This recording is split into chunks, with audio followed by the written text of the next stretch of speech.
This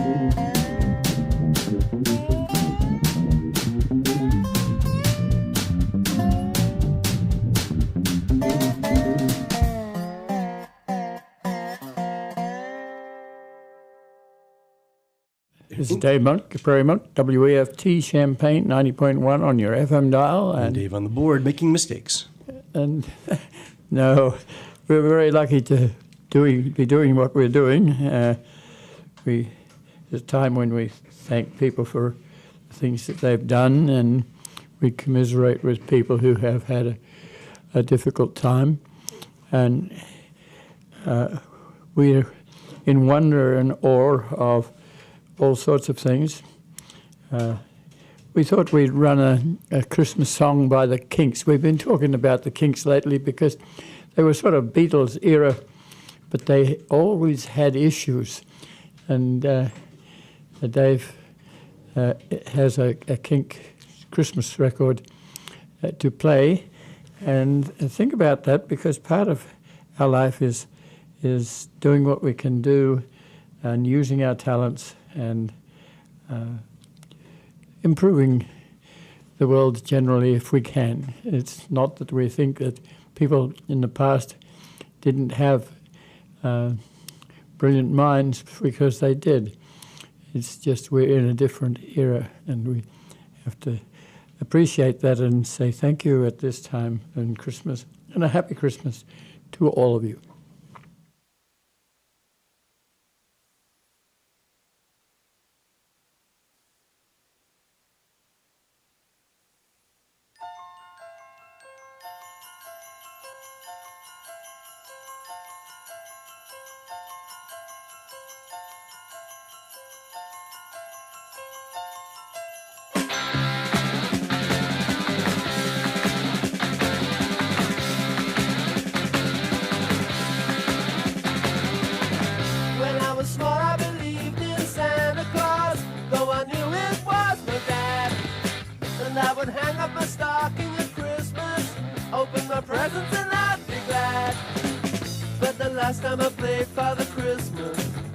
Outside a department store, a gang of kids came over and mugged me and knocked my reindeer to the floor. They said, "Father Christmas, give us some money.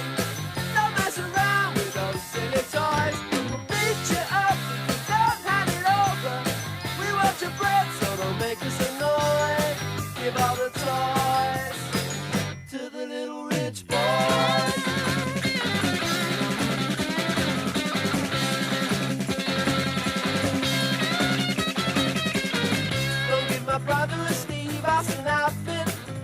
My sister a cuddly toy. We don't want a jigsaw or Monopoly money. We only want the real McCoy. Father Christmas, give us some money. We'll beat you up if you make us annoyed. Father Christmas, give us some money. Don't mess around with those silly toys. But give my daddy a job, cause he needs one. He's got lots of mouths to feed. But if you've got what I have, a machine gun, so I can scare all the kids on the street. Father Christmas, give us some money. We got no time for your silly toys. We'll beat you up if you don't hand it over. We want your bread, so don't make us annoy. Give all the toys to the little rich boys.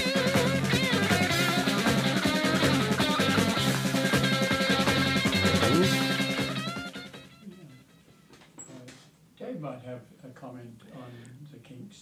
Just a really quick thought. The Kinks started out as, well, in their earlier days, I guess they were a little bit plugged in, not like that last song, but a couple of their great albums, Something Else by the Kinks and I'm blanking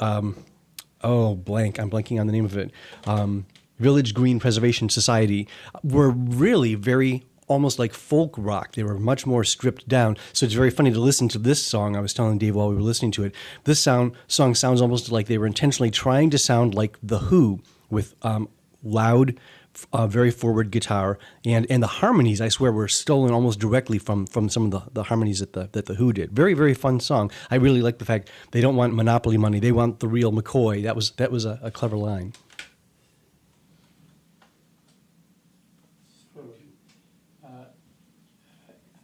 I thought I would do a mix bag today. I usually, sometime during the year, say something about Australia, where I grew up, and let you know about that, and relate that to my experience in Illinois and with prairie preservation. And I thought that I might say a few things about that. It's sort of a wonder to us, the things that happen, the biochemistry, the emotions, the brain power that we have. And I think of little things that are Australian in context. But first, let's go to an Australian idiom, which is waltzing Matilda, but it happens to also be a little bit like the last post.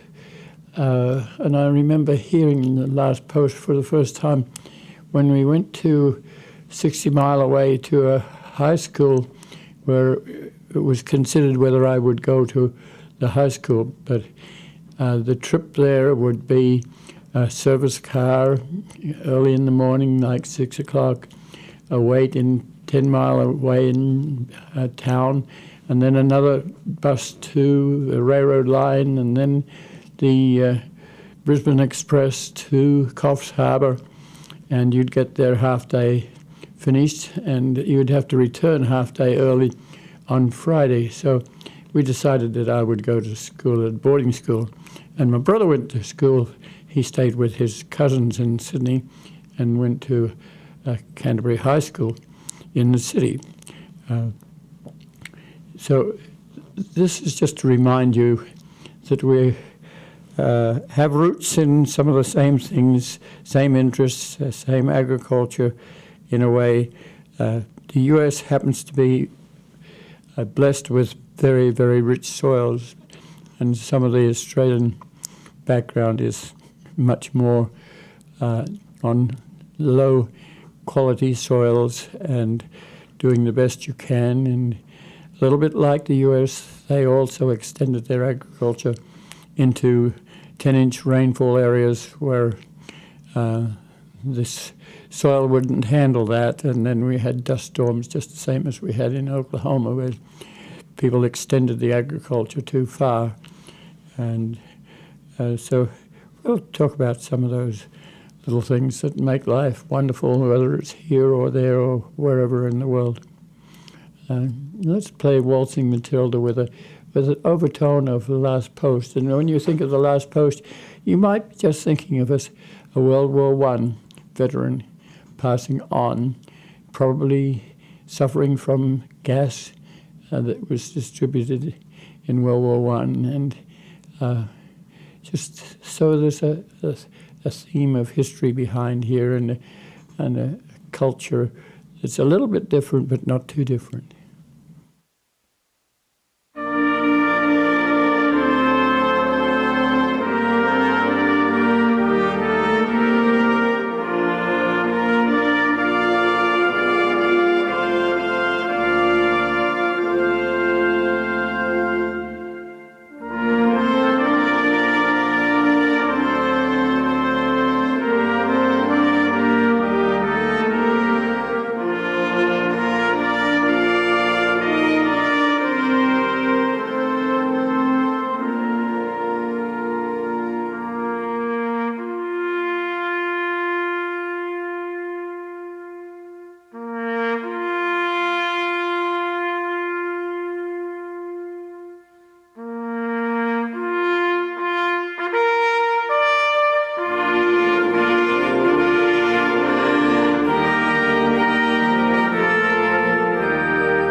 not Australia's national anthem, although it is almost played as if it is, and it's often a much more rollicking and jaunty theme.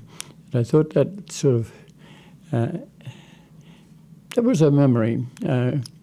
In World War II, I was a very small fellow, but a cavalry of horses, probably 1,000 horses, came down the mountain near us. They were traveling the New South Wales state and perhaps other states too, enlisting people for World War II. And so there were army vehicles following the cavalry. The cavalry was shipped to the Middle East and was part of World War II.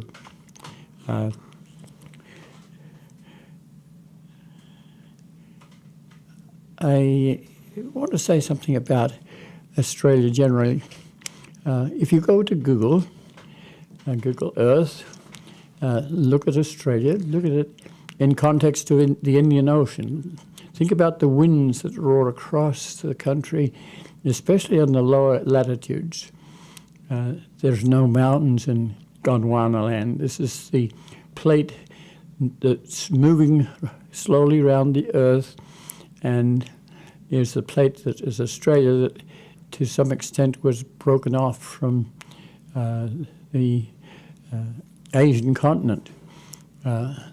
So imagine the wind taking any rain that it had across the country, and it doesn't rise high enough to precipitate till it gets to a mountain range on the east coast of Australia, where one plate is moving over the other. And although the soils have been under oceans and leached and are poor, where the mountains rise up, there's volcanic activity that comes through the cracks from the disturbance made by crumpling. So we lived near to a tropical rainforest, which was a rainforest created by a soil type that was very different from the country rock around. The country rock around was sandstone and shale and clay, and when water fell on it, it didn't sink in. It ran off into fast-flowing rivers that would run off this escarpment down across the coastal plain and out to the sea. But right alongside would be a tropical rainforest on rich basaltic soils, very tall and with a liana vines and all the undergrowth that you would find in the jungle. So we benefited from that on the lowlands. My father was a school teacher, and he had been assigned to the boondocks in the northwest of New South Wales on plains that were on the slope of that mountain range. He taught there for about 5 years, and then fruiterers or vendors of fruit and vegetables would come up from the coast, up the mountain, and travel around the small communities. My father was teaching in a small copper mining community that was not very rich, even though they were mining copper that was productive metal. The fruiterer knew that there was a vacant school on the coastal plain right under the escarpment, or that great divide which runs up the east coast of Australia. And he encouraged my father to apply for that school, and he did, and we moved from the plains or the slopes down the front of that escarpment to a place called Thora that was at the foot of the Great Divide. the drop was probably about 2,000 feet, which is quite considerable. And the river that we were next to ran along that corridor that was the escarpment. So you had the escarpment, and then right close to it was a river, a fast-flowing coastal river. And when it got to Thor, it took a duck and went straight east across the coastal plain and into the ocean. The area was augmented by runoff from the tropical rainforests and the rich soils, so you had alluviums, and so farmers could farm the alluvial floodplains that were adjacent to the Bellinger River, which is the river that flowed out to the ocean. In other places in Australia, those fast-flowing coastal rivers are dammed, and they're tunneled through the mountains to provide hydroelectric energy, and then to provide storage in dams that allowed for irrigation, but it also provided the opportunity to build locks and dams that allowed shipping to come up the rivers. So some of the early shipping was paddle wheelers, shallow draft, so that you could move in, especially in flood time, so that the water would be high enough to take the draft. And commodities like wool and wheat were taken out by that sort of shipping. I have a recording we may play that relates to the sounds of the various ships that were plying the western side of New South Wales, where the rivers ran gently through to the Great Australian Bight, near to Adelaide. The coastal areas were serviced by small, tough ships that could handle a rough ocean. And the east coast of Australia, except for Sydney Harbour, does not have a lot of good harbours. So you would often, early settler going to my area would have been landed on a jetty, probably in a basket, held up by a crane, because the ship would be moving so much that you couldn't have a gangplank. So two types of shipping, and the ships were often dependent on the forests that were the rainforests, and it was lucrative to clear cut the rainforest. That liberated the soil for agriculture and provided timber. They would cut gaps in probably 30 or 40 trees, then wait for the rain and winds to come, and those trees would fall over, and then the rest of the forest would fall over, and then it'd be picked over for good timbers that would provide coach materials and lumber for coastal boats, but also lumber for the Western style paddle wheelers. Then came the railroads, and the railroads moved up the coast. The disappointment with the railroads was that many of the areas on the coast were very swampy, and the stick railroad that was put in, a stick refers to a piece of railroad steel that is 33 feet long, would bend down in the swampy material and then be hit by a steam wheel. And in one stage I could remember there were 65 broken rails in about 30 miles near our territory. That meant that you couldn't put a very heavy steam engine on that rail. The alternative was to gradually go up from Sydney onto the Great Divide and go to Brisbane, but via a more stable soil. those railroads continue. The North Coast Railroad still runs, and it also is an express, and these days probably is diesel, which distributes the load and runs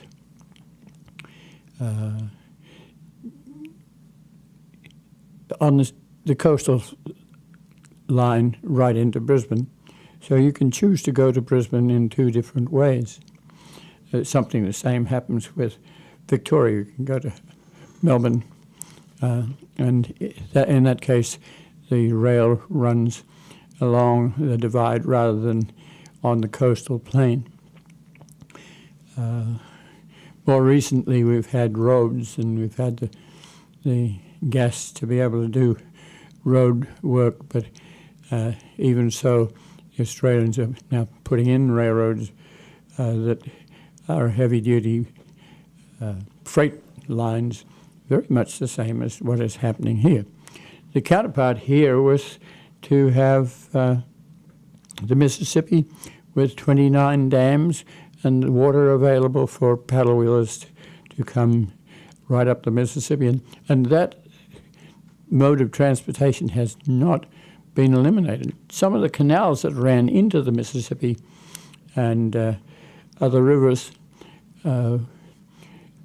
did lose out because they only just got put in as canals like the Erie Canal before railroads came in and railroads took over. And there wasn't a great deal of energy put into what we can do with the old form of transportation, which still is fairly viable. Much of our grain from here goes out by barge and barge trains with tugs that are fairly low draft but very strong piece of equipment, and the areas are navigated so that you can avoid various glitches on the way south or on the way north. It's a whole story in itself. Well, now that you've gone to Google Earth, look at that range, look at the river running along the escarpment and then ducking out into the ocean, and you'll know where we grew up. And from a point of view of thinking about the season and the wonder of the world, we grew up in a school. We had a one-teacher school, but we had a residence to go with it. And some of the wonders that occurred to us were wildlife that came in from the forested areas. Not only were there rainforests on top of the plateau where farmers could benefit from the good quality soil, and our next door neighbor actually left Thora to go up 2,000 feet to be on the ridge. But that soil provided for sclerophyll forests, which are tall forests. And if you were to ride your bicycle 30-odd miles along the escarpment, you would come to very small farms with people who very seldom came out into the community. But the forests were tall, and the cockatoos would be so noisy that you couldn't believe or even speak to yourself, as the cacophony of sound was so extensive. More on the hills through which the river ran were secondary hills with low quality soils, and they were reserved mainly for lumber getting and for, it wasn't very good lumber, and for cattle raising. And associated with the cattle raising were tracts of land that were dedicated to people traveling cattle. You had the same sort of thing from Texas to Colorado, or these were livestock routes, and every so often there was a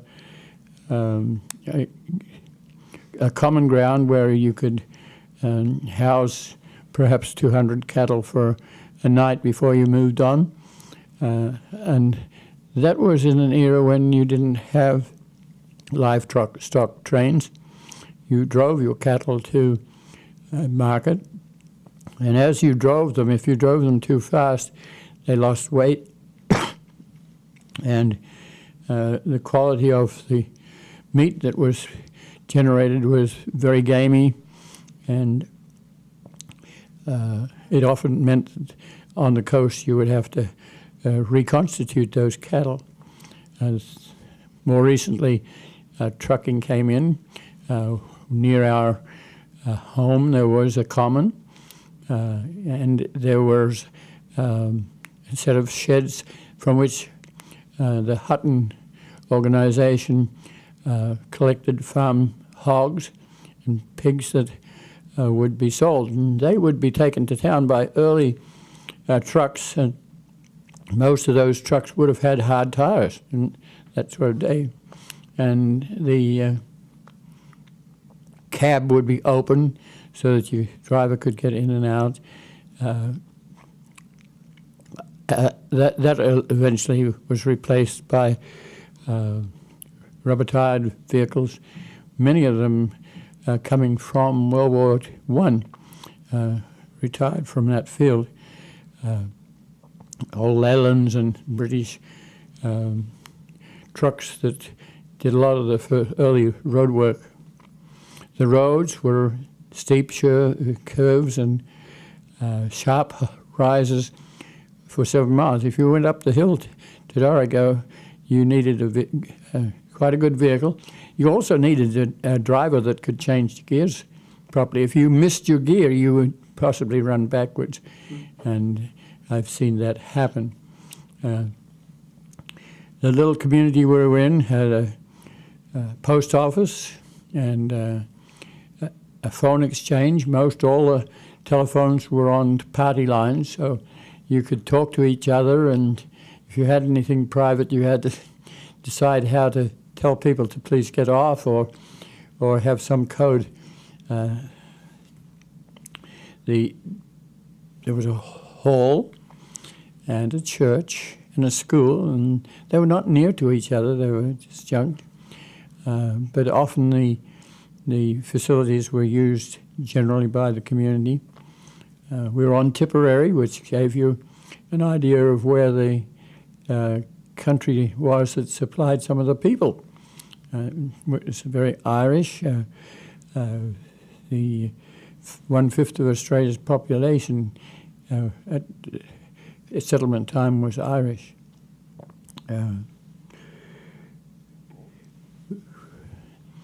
The main road from the railroad at Raleigh, 10 miles to Bellingen, 10 miles to Thora, then split, and one road paralleled the river and went 30 miles to the south and into the very small farms at the upper reaches of the river. The other road headed to Dorrigo on top of the plateau, and so help me, they had removed so many trees that the wind swept across that plateau. And I can remember the blacksmith who had a blacksmith shop there saying that he was afraid to go to the toilet on the Dorrigo plateau because toilets were in those days outdoors and usually constructed of corrugated iron. The fear was that while you were at the toilet would be blown over. We would go up the hill to Dorrigo, past a bunch of interesting waterfalls. You would pass timber jinkers bringing timber down the hill, using their motor as a brake. You put your motor in low gear and the load moves the engine over. And heavy loads had the right to be on the inside of the road, because if you look down, you might be looking down 200 feet or so. So there was a fear of falling off a narrow road, and often there were landslides. But I could hear those trucks coming down the mountain, because by running the engine like that, it backfires a lot, so you hear it coming all the way, and besides that, they would blow their horns because you couldn't see around the hairpin bends. The amount of vegetation removed had removed the birds, so the pastures had a problem with a grub that would eat the pasture with no birds to pick them off. The wind was controlled by conifers, which were in lines according to the rectilinear surveying of the territory. But it looked very unnatural. It looked neat and tidy, but very unnatural compared with the tropical rainforest that had been removed. We would take visitors up there because you could look over, you could look down 2,000 feet and see the farms that you knew that were where the children came to your school. For my father's family, he grew up in Australia.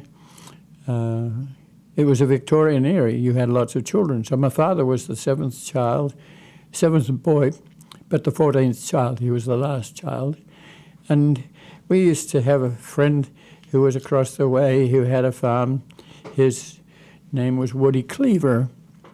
And Woody had grown up in a similar Victorian era population of siblings and didn't have any formal education, but learned a lot informally.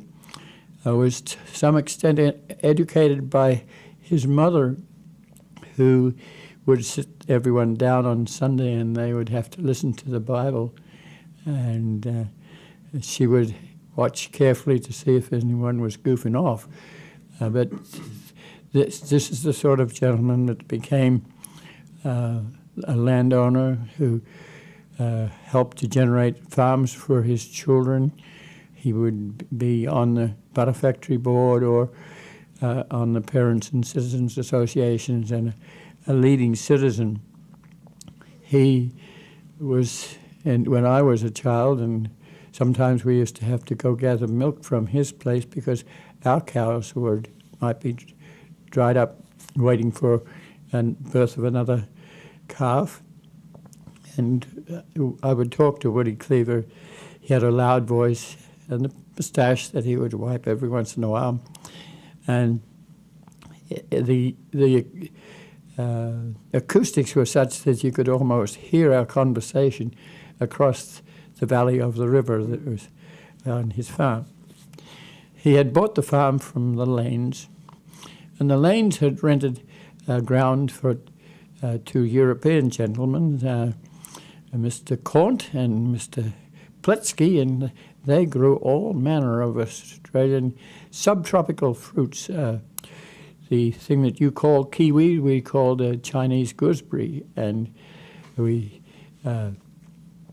had citrus and bananas and pineapples and avocados, and these two gentlemen had a little booth on the road. It was still a dirt road, but locals knew where to go to find them, and that was a part of this mainly dairying community. Probably about 30 cows, pasture, fences so that you could rotate cattle. It was too far away from the city to provide milk, so you separated your milk to cream, and skim milk was fed to hogs. You would take a log and hollow it out and use that to feed the hogs. You might add some corn and grains or potatoes. there are a number of cash crops like peas that could be sold directly. But we always had to let the milk sour a little, because if you fed your hogs fresh milk, they had tremendous diarrhea. And we got used to putting the milk in drums and hoping that it would become like junket. There were also informal forests of orange trees and peaches and whatnot growing, and my parents would send off boxes of fruit to city friends and relatives each year. And sometimes those city dwellers would come to visit us, and we'd have a Christmas tree. We didn't have a conifer Christmas tree. We had a casuarina, which is sort of, it's referred to as a she-oak in Australia. It looks a little bit like a pine tree, but it sort of is in the bottomlands on the rivers and simulates a pine tree. That's a tradition. My mother came from London. She had left Cockney country at an age as a teenager, and they just moved out of London. London was the tail that wagged the empire. The sun didn't ever set on the British Empire. But London also produced people who didn't have enough jobs where they were. My grandfather was a tailor on Savile Row, which is recognized as a place for people to get a suit tailored to their body, and a very respectable part of London. When he got to Australia, it was a different thing. They were lucky to get to Australia because they were having to dodge U-boats that were fairly recent innovations of the German Navy. So they went around the Cape Hope and then across the roaring 40s, the winds had run across the bottom of Australia, and they settled in Sydney in a small sand and concrete brick house, which, even as I knew my grandparents, was lighted by gas rather than by electricity. My grandfather tailored.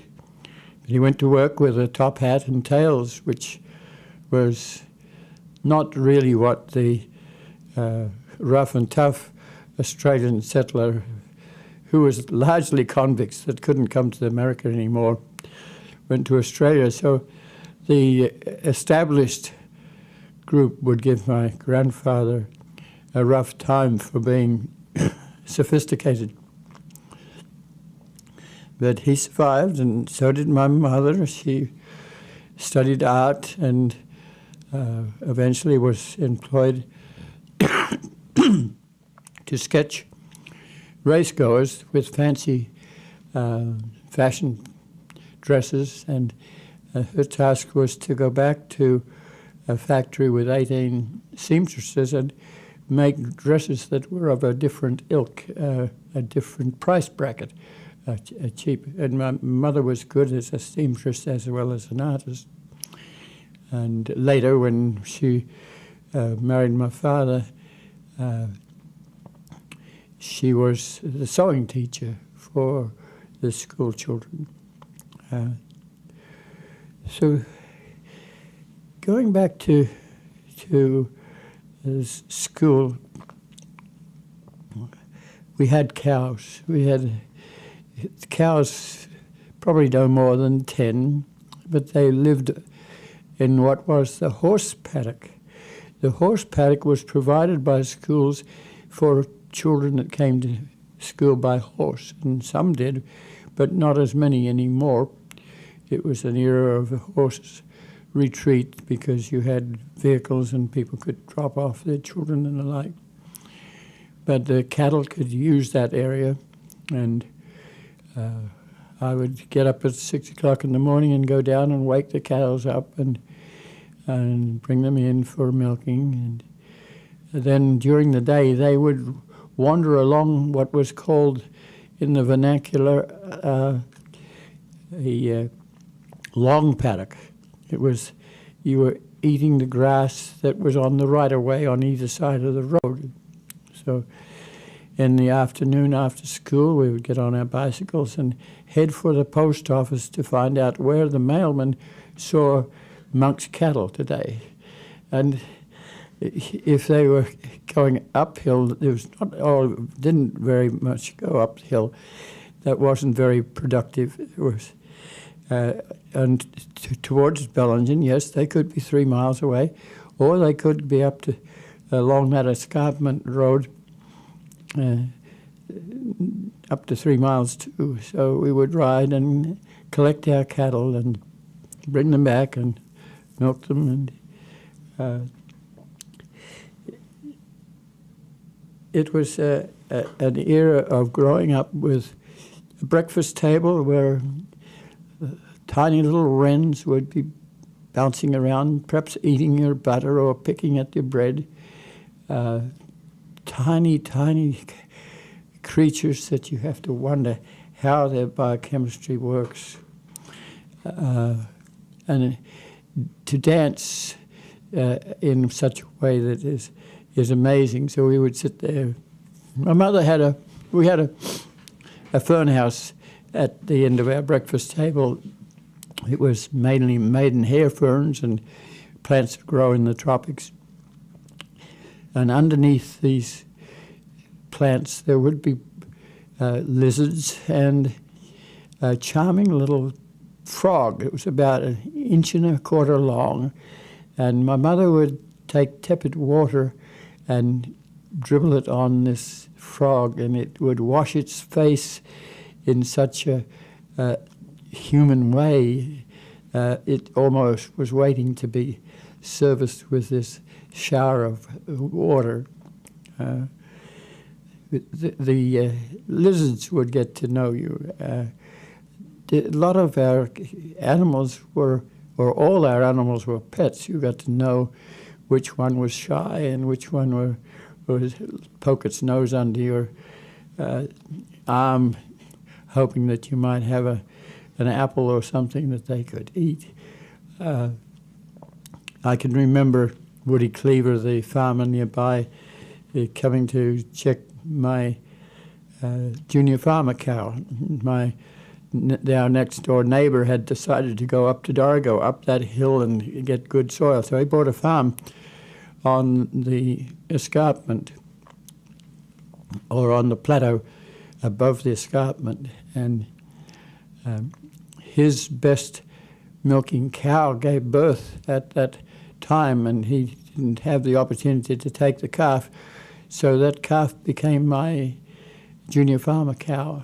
And it gave rise to a series of heifers, but also to a series of bull calves. And that cow was well fed and probably had pretty good genetics too. So the bull calves were often taken over as breeder stock. So we had a mixture. Two ladies down the road had a big red roan cow, and they retired their home, and we got the cow. But the cow had never been milked by a man. It had been milked by a woman. So my mother didn't know how to milk cows, but she had to stand in front of Joey while Father milked her. And eventually Joey got used to Father. But most of our cows were Jerseys or Guernseys. We also had chickens. We didn't have hogs, but we did have a supply of wood and a wood stove. We didn't have electricity. My father would light a kerosene lamp in each room Uh,